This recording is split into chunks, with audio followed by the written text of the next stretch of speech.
nhớ chung nó đây nó chia bây giờ một đôi khó chờ giờ là này này nhau đi lâu cho chị là thiết kế gì bé ba một sẽ không mua chi thế không một bỏ chi nó chỉ nó cho nên một sai nó bé nó chẳng nó gì bé ta tổ sự kiện nó bé có hỗ trợ bé nữa cho mình nha cho mình đẹp ngồi trong câu được cùng ba chị ta là chị giò nó ta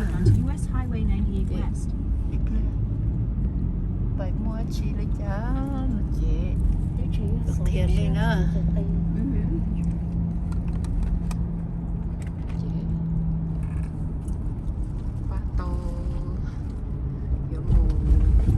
有冇太多，有冇多么了姐？nó nói là nó thì ó rồi nè, thì ó bé tôi nhau được họ lú rò Florida, Destin, nó nè cái ó phá được một chi ó. Rong con nói rồi. Nó sẽ chỗ đó chi liu. Does it have to be today? No, it can be between before we leave. Okay. Between We'll before stop we by leave. Starbucks. I'm sure there will be one on the way somewhere. What? Doesn't have to be today. Yeah, yeah. Okay. Rồi nó mà bán nó mà số yêu mua xe rồi sẽ thâu nữa. Rồi sẽ thâu nữa nhưng bác tao tiền lên số. Ok luôn rồi sẽ tao sai rồi nó sẽ tao sai. Oh, but then y'all can look town Ali's beach. Okay. Wow, Leo. Tốt sau khi lúc thảo của Ali's Beach nó nè.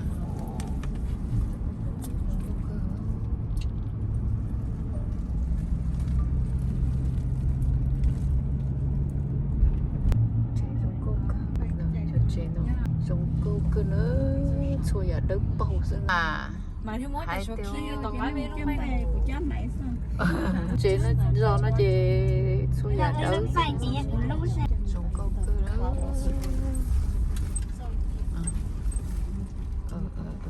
chị bự lù lên non thà lo chị này ô xí rồi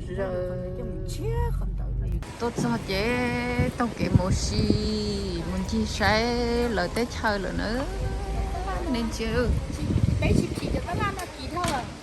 từ ta lan nó chị lúc này summer story lúc nào ta lan tao phải sẽ là mua á chị nhớ hộ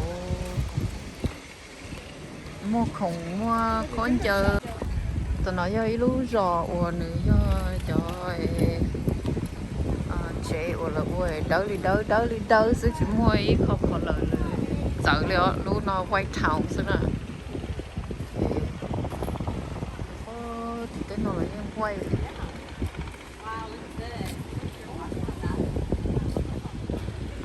quay siêu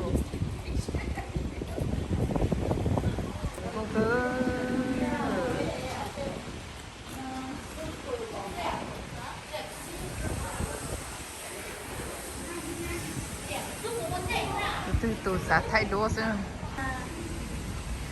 từ lò kho trong gâu cơn gầu liêu sẵn từ xã từ lò trong thay đua tan tròi tôi cho tay khởi nó gì tôi say mua hổ mua say tay thờ tôi giọt sợ tay giả chia nè explore nên cam một nó sẽ mua chỉ sáng nó là chỉ lò lên ở nhóc vẽ thế này cái vẽ say này nó theo thơ oxy những nhóc không mê nó đâu nâng tờ lo oxy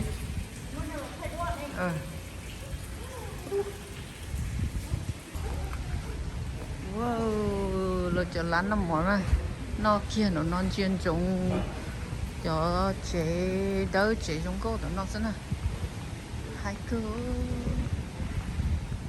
hai cha lên nè lo thì có nồng cá gì hầu lú ta la nó nè kia là mua nhựa cake lô cái nó về lợi sai cho cake nó là chỉ lâu lành nhiều anh nè đi xài thì khởi lúc cake nó thì tàu cứ nó chỉ là nó không có gì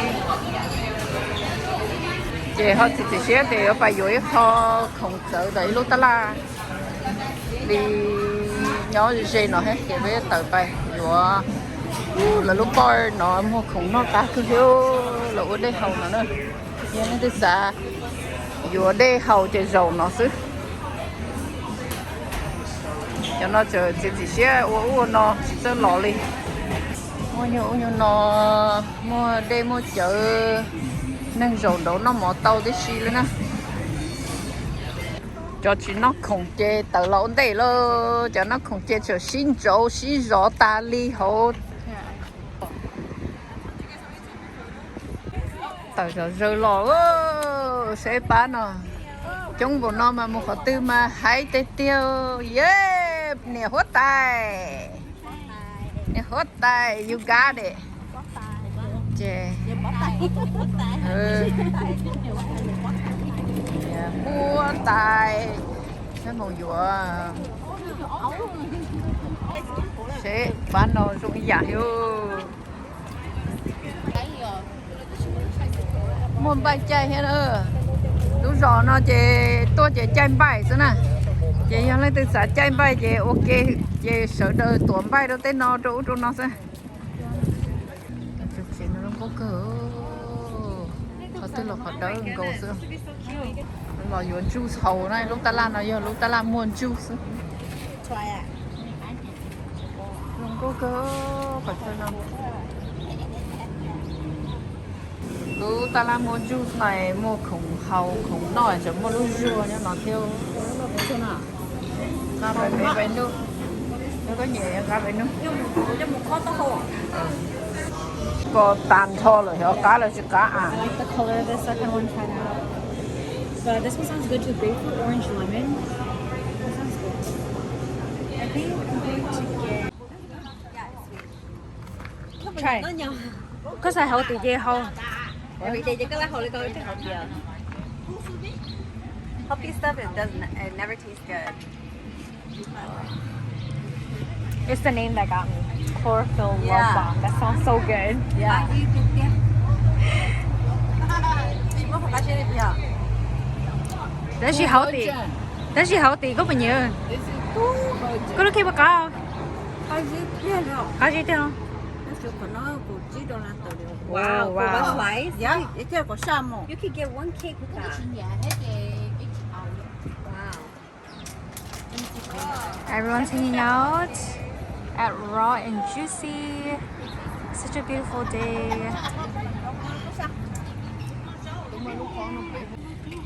Chưa chắc cá sấu xì một tật chế luôn cho tiền nên nó phải tật chế chỉ yêu mình chém mỏ lên nó rồi cho chỉ lú nó một năm mỏ sơ chay dùng một năm mỏ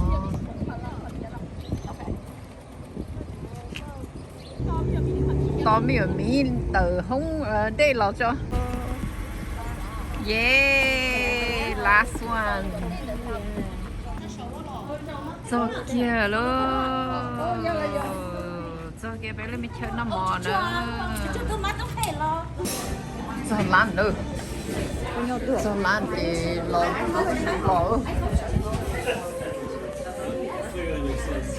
ôi trời bé lui lúc nào chứ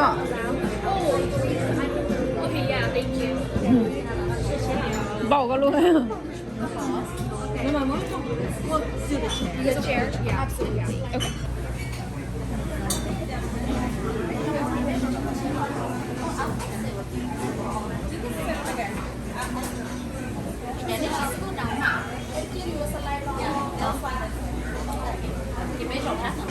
ok bé lò nhớ họ lúc thơ nó món nó về nó sẽ không sẽ nó chỉ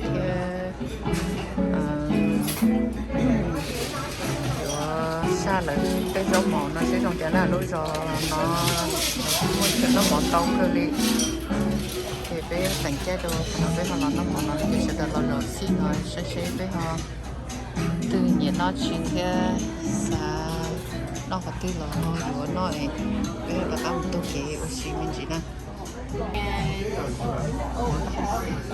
And then he's gonna give us nó mới bật người ngoài nó tôi sẽ được hậu nữa Cái này kiểu con gì đưa chi số.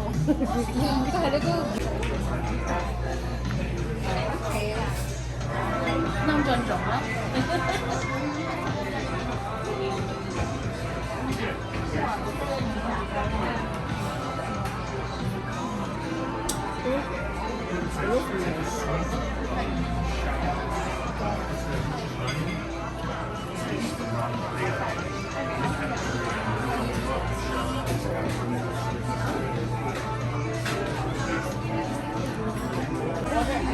yes Ready look? yes Khỏi ra khỏi phần mỏ bây giờ tỏ bây giờ mỏ cho su khỏi ra khỏi sản phẩm. Simon Benedict Taco Yum nó mỗi cũng nó gọi ổ đường của rồi Simon á mình đi xa sẽ cá lý trà ní bỏ để mua ở lúc đây để Đi hàng đồ. cá cơ No salmon, I love salmon. sẽ cho nó giống cổ đi sao nó cây kia rồi nó xảy ra cái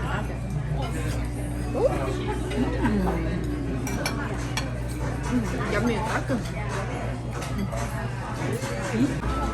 sau đó cho dấu cho món lò xi vào ta sẽ phải nằm mồi phải nằm cái nó rồi chơi cái đó ăn thì rồi là cái lúc chạy so Muốn chưa ketchup.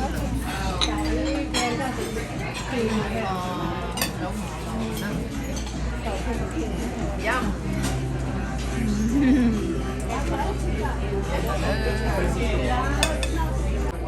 Oh, done. So we're ready to go. Okay. Nhà bé phụ nó mà xin luôn nó món trâu ta lên nó lên á. Nó ta lên đó, hai cái tiêu. Don't share sợ đợi tôi nhau, ok. Birthday, Lulu.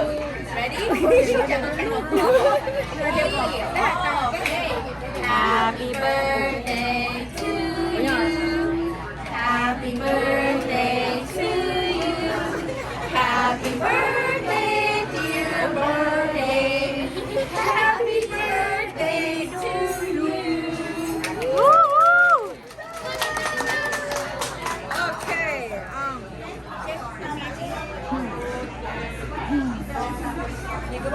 Make a wish.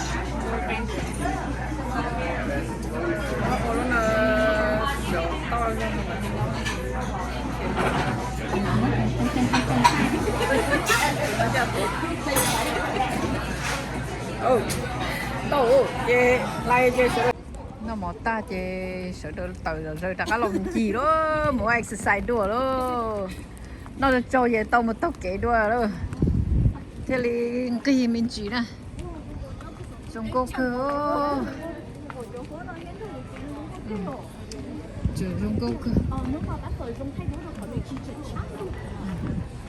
sợ đỡ tao kể là mua xin gì sai lúc thao đó lúc nào mà giờ lúc thao là ô tô trong cô cơ nó hầu sắp bị sinh ra tết chế nó lăn hà chế nhỏ bự lu trụ nó lên thế này cái muốn chiêu xí mình ple sẽ mua chín cho bé gì là nó tôi kỹ lọt ta sát chế cho nó trong cô cơ có muốn chia thì trong cô sẽ thay đổi chỉ số trong cô hành nữa ok nó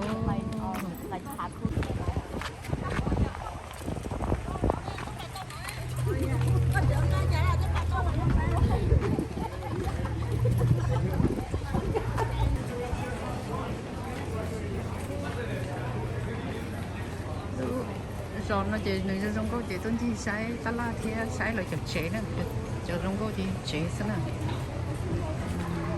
để ta la là chỉ chờ trong cô xí để tao bài yếu nó thế sự xí chụp chế nó là ô tô nữ trong cô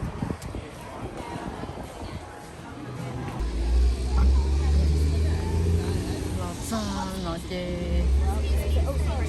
rồi lòng một bé lúc chế nè bé lòng một bé lúc chế bé họ muốn chi họ tên gì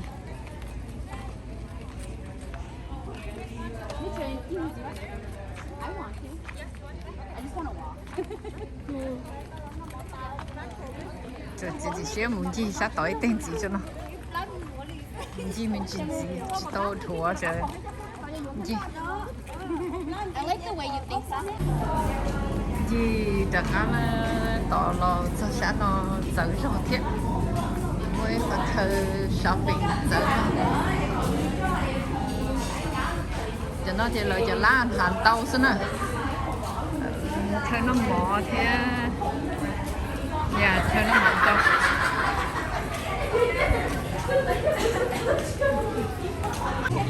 chế chế ta chế rồi đặt cả bài hậu chế một tầm bi rồi luôn chứ nào một tầm bi rồi luôn beaches bé một run around beach shopping ta chế yo chi một lần làm beach nào luôn chế rồi ta tao nhau chế yo bài tầm beach hả này Can you unlock the car? ồ chỗ có lúc nào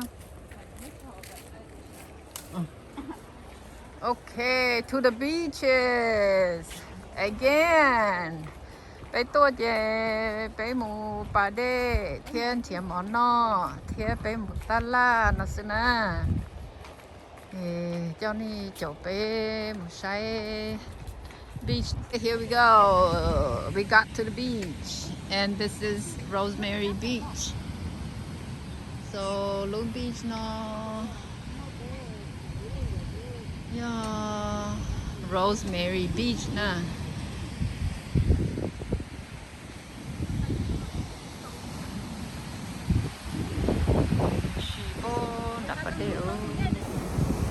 Nhiệt độ nhiệt tha nhiệt độ nhiệt khổ thế trời nó photographer nó cho nó là như photographer kia ở đó nó photographer cái chuyện cho nó mà kinh cha nó mà kinh cha ở video edit kinh cha Let's do a V. Everybody stand up. Yeah. Yeah, everyone stand up.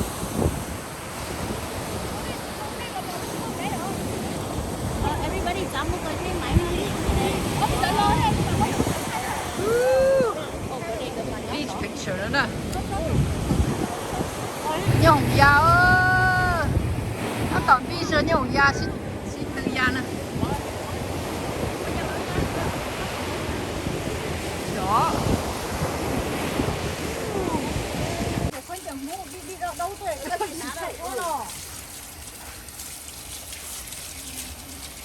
để biết xe bé lần chỗ cái tên chỗ suy dễ thì nó nó mà ship ba ship luôn nè hả anh ship luôn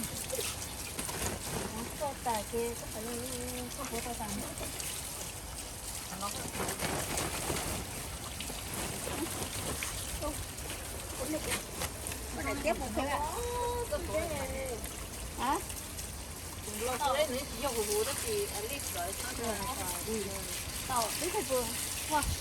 nó quên cái